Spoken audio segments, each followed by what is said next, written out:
Welcome to today's episode, the podcast where we discuss the most recent installments of a different series every show. It is Friday, August 8th. On this day in 2010, BBC One broadcast The Great Game. That was the third and final episode of the first season of the hit television series Sherlock, that's correct. The episode was written by none other than the show's creator. Who was the show's creator? Stephen Moffat. Stephen Moffat and...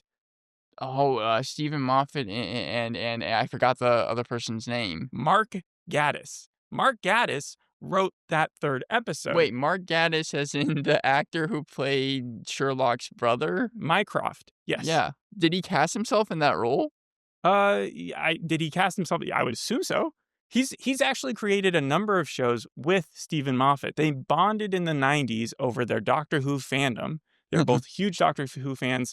Both of them have written for Doctor Who. Moffat was the showrunner of Doctor Who. They both created Dracula together, that 2020 series, or I think around 2020, and also Sherlock. So Sherlock took off. Everybody knows that. And then now he creates Bookish, casts himself as the main character, writes the episodes. And the pitch of the show is Sherlock Holmes meets Black Books, which is a sitcom that was very popular in Britain. It has an 8.4 on IMDb by way of Agatha Christie. So he likes mysteries and he likes cozy detective shows. I don't really know if you can say that Gabriel is like Sherlock, because even Sherlock, at least from Sherlock, was a bit more evil. Gabriel just seems like he has a heart of gold. What do you mean by evil? I mean, like, it's more gritty, it's more dark. Gabriel, he just, like, solves crimes just kind of because he wants to. With Sherlock, though, Sherlock has, like, a sense of, he doesn't understand people. He's more sociopathic. That's the reason why when he's with Watson is kind of, that's why they are paired together. Gabriel, it's like, he understands that he just wants to solve crimes. Mm-hmm. You've watched a lot of detective shows in the last 2 years. In 2024, Death and Other Details, with had Mandy Patinkin, Monsieur Spade, that had Clive Owen, right? Yeah. And then the Jetty, Under the Bridge. And then this year, Sherlock and Daughter, with David Thewlis and Department Q. All the time, it seems like the main detective has a chip on his shoulder. Not only that, also, like, kind of British dramas in general always like to not take place in present day. If you think about it, Endeavour took place in the 1960s and 1970s. Foyle's War, which I saw a couple episodes of, that was World War II and post-war England. The Regulars was, like, kind of during Victorian times. Father Brown, 1950s Cotswold. And then Sherlock and Daughters, like you just mentioned, was late 1800s. When was Endeavour? I think Endeavour was like 1960s and 1970s. 1960s. One was Peaky Blinders. Peaky Blinders, I believe, was like the 1920s. 1920s and 1930s. Any guesses on when that movie's going to come out, the Peaky Blinders movie? I heard that it was supposed to come out this year, but I keep on becoming more and more, I don't have faith in that. Do you know what the title is going to be for the movie? No, I don't. I'll give you 4 different answers and then you tell me it's out. Right. Okay, so people know. It's not out yet, but the title name is out. Right. Okay, Shelby Resurrections. Well, I mean, spoilers, but he doesn't die, so that'd be a little strange. Time to Take Off the Blinders. Okay, absolutely not. Invincible. Invincible? Mm-hmm. Or The Immortal Man. Okay, so I'm imagining it's like Peaky Blinders, Invincible, Peaky Blinders, The Immortal Man. I think it's just either Invincible or The Immortal Man. I'm going to go with Invincible. It's Immortal Man. The Immortal Man? Mm-hmm. But the reason I say Peaky Blinders and Endeavour is, like, it's kind of in the... Bookish takes place right in the middle. In 1946, this is post-World War II England.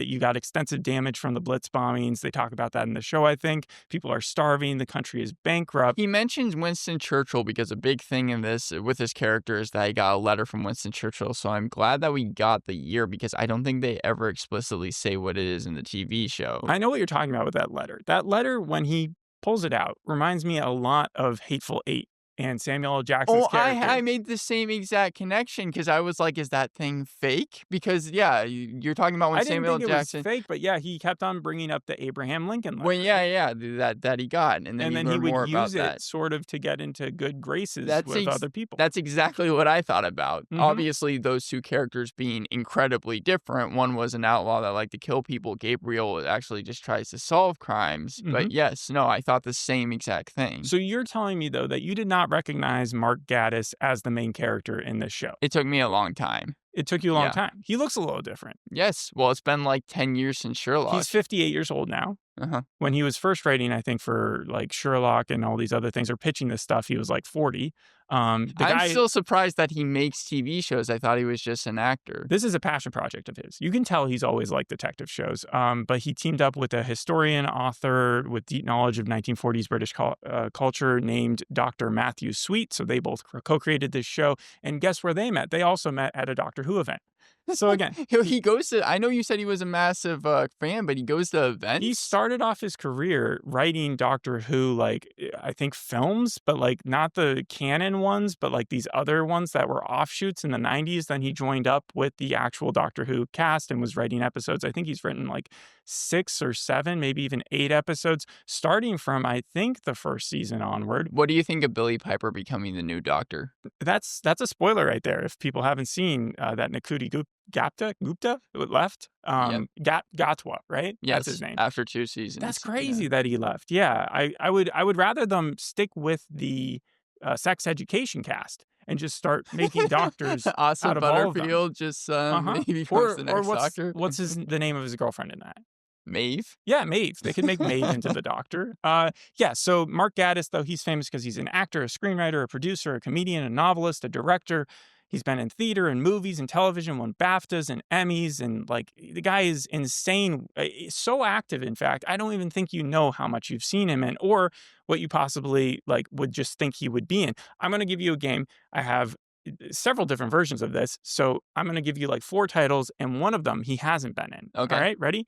Shaun of the Dead, Oppenheimer, Mission Impossible 7 and 8. That's 1, and then the Fantastic Four, The First Steps. Okay. First Steps. Okay, well, I remember him from the Fantastic Four trailer. Cool, because I was wondering, he does show up in the Fantastic Four trailer. Off, and then Shaun of the Dead, I think he's in that. What was the second one you said? Oppenheimer. Oh, but I think I remember him from Oppenheimer too. So Mission Impossible 7 and 8? As one, I'm going to go with Mission Impossible 7 and 8. He was in Mission Impossible 7 and 8. He, in the last Mission Impossible, is in the room with the president when she's deciding whether or not to let Tom Cruise go off on a really impossible mission. So it was, in fact, Oppenheimer. I'm surprised that you remembered the other ones, though. Let's try it again, okay? Okay. Sex Lives of Potato Men, Nighty Night, My Big Fat Greek Wedding 2, and The Father. Okay, well, the only one I've seen of that is The Father. And I don't remember him in that. That's an Anthony Hopkins film. Yeah. Right? Okay, so I'm thinking of the right thing. I'm going to... Oh, wait, no. Come to think of it, I think he might have been the abusive to Anthony Hopkins' boyfriend or husband. Okay, I'm going to go with, like, Sex Lives of Potato Men or whatever. Nope, he was in that one. My Big Fat Greek Wedding 2. He was not in. Do you want to keep going? I have 2 more versions of it, or we can just go straight into the Slightly Foxed, which is the first 2 episodes. Let's do one. Let's do one. All right, so he's done TV as well, a lot of TV. Mhm. So 3 Body Problem, Downton Abbey, Taboo, the Tom Hardy Show, Taika Waititi's Time Bandits. One of these he's not done. Taboo. Downton Abbey. Downton Abbey? Yes. So he was in Time Bandits? He was in Time Bandits. Okay, so yeah, he has a way more extensive filmography than I thought. Yeah, so it's Gabriel Book. That's who he's playing. A pretentious sort of bookshop owner, but still a nice guy, right? I thought, yeah, because we start off with kind of like a crime scene, but the next scene we see is Jack. He's a former prisoner. I'd say he's like maybe around 20, and he starts to work at Gabriel Book's bookshop. I think it's called Books.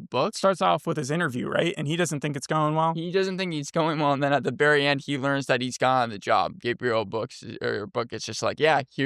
As much as he is a stickler for his own organization and also for every book ever, like he loves books, he's still like open to basically giving any misfit an opportunity to help. It was strange because, again, we start off with Jack. I thought he was going to be the daughter to Sherlock and daughter. I thought he was going to kind of take center stage. I thought that he was really going to help Gabriel with this murder of George Harkup. The Robin to his Batman? Right. I thought that that's who we were going to see. And Jack really, for the majority of the 2 episodes, just kind of, I don't even know if it's flirting or if it's more just that he's getting to know this other person named Nora. Nora, I don't think we've ever seen her in anything. She's in the Generation Z show. Yeah, Generation Z. Generation Z. Oh, It's like a kid's show, I think, in yeah. Britain, No, right? I remember seeing the But she's poster actually for like it. 26 years old, which is kind of crazy with how short she is. And I only say that because in the show they make mention of how they didn't even want to serve her Right, alcohol. she's even yeah, she gets lemonade But you're saying instead. Jack is flirting with her, and Gabriel Book has just hired Jack, and they're Right. all working together So at I the thought that, bookstore. especially since since Gabriel at the very beginning of the episode is giving the job to Jack, and Jack is even there when he's interviewing people, because the first thing, there's two crimes Two in the crimes. TV series. Uh-huh. Yes, the first one is that there are bodies that are found at this bomb site, Mhm. and we are thinking to ourselves, I don't think they're the bodies. I think it's skeletons. Right, There's a difference because yes. it's just a bunch of skeletons. It's like a dinosaur museum. That's where what I mean. They were found, and people were thinking it was from the air raid, but then Gabriel points out that that couldn't actually be the case, because then their clothes would still be there, and the skeletons didn't have any clothes Yeah, nearby. there's that, and I think the place had already been like a set for demolition, and so people had already cleared away from there. So Yeah.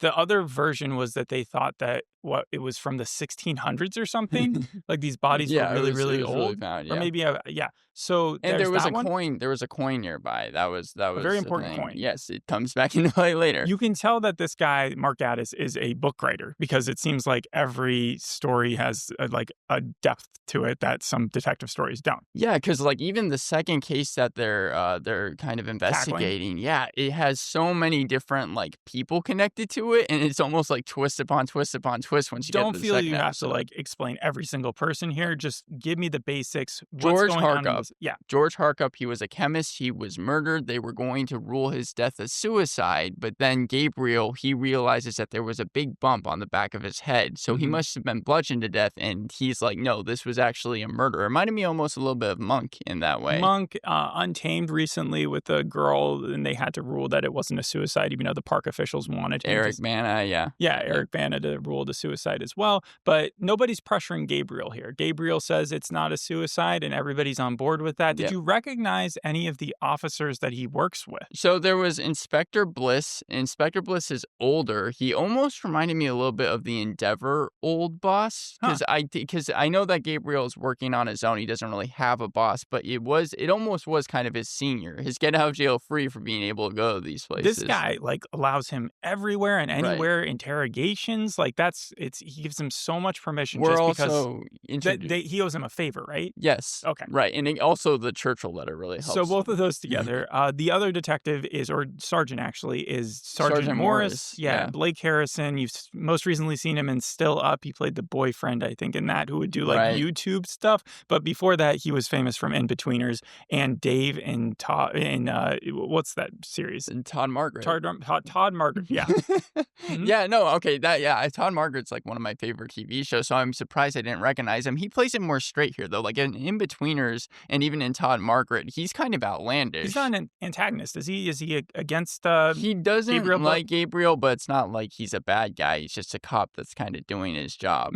Okay, so Gabriel has a theory about both of these crimes, or just one of them? He's focusing mostly on the George Harkup crime. On the chemist. Yes, he's given the coin that he found at the other crime to Jack, but like really the chemist murder is the thing that he's most interested So who in. are the big suspects? Who had the most motivation to kill this guy, and why? Yeah. So Marula was his daughter. She was supposed to get the land now that he's dead, but they didn't have a great relationship because she ran off with this evil mechanic named Mickey. Well, that's all the more reason why she might have killed him. They didn't have a great relationship. She's bound to inherit a lot of money and land. Exactly right. And so they interview her, I assume? Yeah, well, they interview her at the end of the episode. The first person they interview is actually Ada Dredge. She's the person that tells them about Marula, but also she was the caretaker for George Harkup. So Harkup wasn't a retired chemist. He was still doing stuff, but she was like mending the house and all that stuff? Yeah. Okay. And even like bartenders that they're kind of interviewing are saying like he seemed almost out of character by the end of it. He wasn't really acting all himself. So this is like a misery situation where it seems like maybe she was involved. Yes, but also it reminded me mostly of Knives Out because it comes down to the will that George Harkup had. Because even again, in the middle of the first episode, Ada Dredge says, Marula,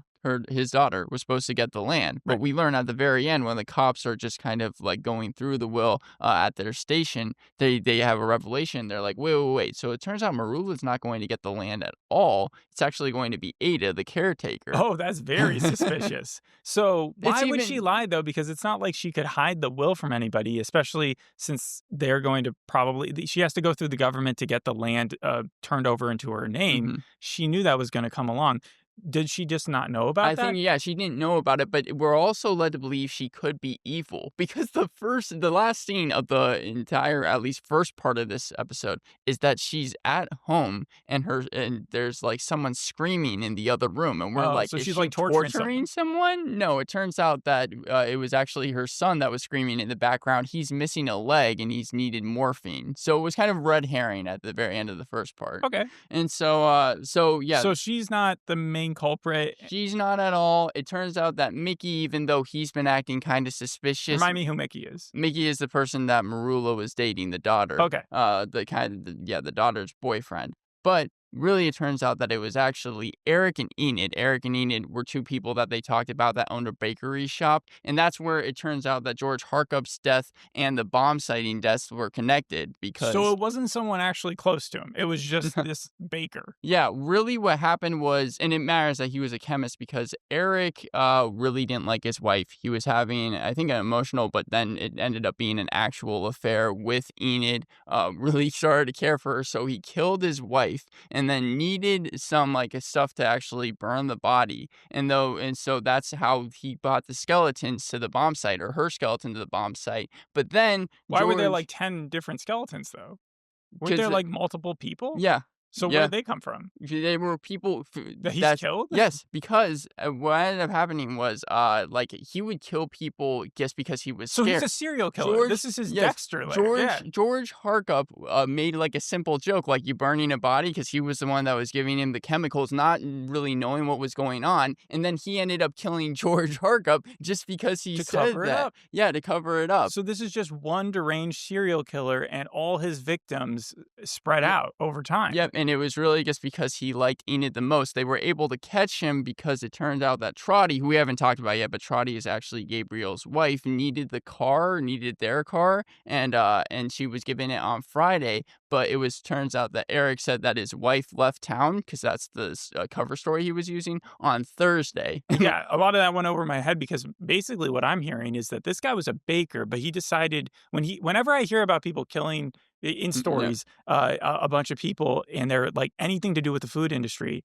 the people always end up in the food. Yeah. And so I'm just so happy. You were ready that for he Sweeney did not- Todd. Yeah, that he didn't turn it into a recipe and that he's been feeding these people because they were all bones at the time. But you're saying that was more because of the chemistry. Bones, yeah. That he melted these people or Whatever he something? was getting, it was like some type of salt or something. They said what it was in the episode. Just regular table salt. But he, I don't He could have gotten that at the store. I but don't think that he went to a chemist to get regular table salt. But that's not even the end of the episode. Of course not, because you haven't explained what happened to Jack. Because it started off with Jack, right? Right, yeah. And again, Jack and Nora, really the only thing that they have to do with even any of the mystery going on is they interview the bartender who knew who George Harkup was. So most of the time they're just at the bookstore selling books. Right, yeah. Cool. So again, that was very kind of off-putting. But it turns out that, yes, Eric, he admits to everything. Actually, I don't think that it was him that killed George Harkup. Enid helped him kill George Harkup. So she's in on it too. Right, yeah. And the craziest scene happened afterwards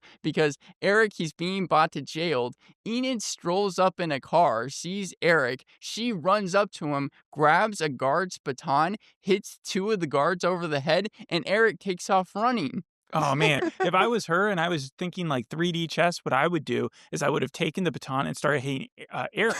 Because then in court, I could say, he made me do all this stuff. I saw that he's a serial killer and I was afraid for my life. Thank you so much for saving me from this terrible situation. So much better because in the TV show, the whole entire time, because Eric turns and is like, Enid, I was like, why are they not tackling her? They already know. And then she just walks up to a guard and hits him over. the head. And Eric, he's like escaped, and it's a full chase cozy scene. detective story, so everything has to get tied up, It and was they so, can't have. but it was like that. Out of everything that happened in the TV series, that was the craziest part. I was like, they should have done something. And then Gabriel, he tracks Eric down in kind of this house or this farm. Oh, so they do escape from that. Well, actually, Enid, she's brought to jail, but Eric, yeah, no, it's like a full chase scene. They actually have to try and chase him. So Gabriel finds him, tracks him down, and convinces him to come in by himself. Tries to convince him to come in, but Eric is just like, you know what? No, because like without Enid, I'm nothing, and he ends up committing suicide. He jumps off a second-story building and falls like face first. Similar to Untamed, but if you haven't seen the series, we won't explain how. We won't explain how.